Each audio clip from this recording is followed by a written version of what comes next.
Haji Basrun Yusuf SH, pengacara kondang yang sudah tak asing lagi di mata masyarakat. Putra terbaik dari Kabupaten Biren ini mencalonkan diri sebagai calon anggota DPR RI pada kontestasi Pileg 2019. Ingat, 17 April 2019 kita akan menerima 5 surat suara sekaligus.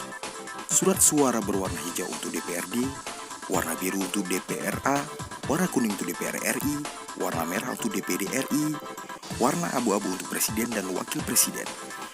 Mari kita ambil surat suara yang berwarna kuning.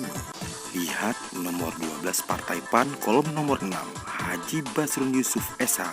Ingat, nomor 6 Haji Basrun Yusuf SH. Haka sedara dalam gampung panyot tangalo gelanto suar ada dengan hukum betapa tudung tak payung kena bah majang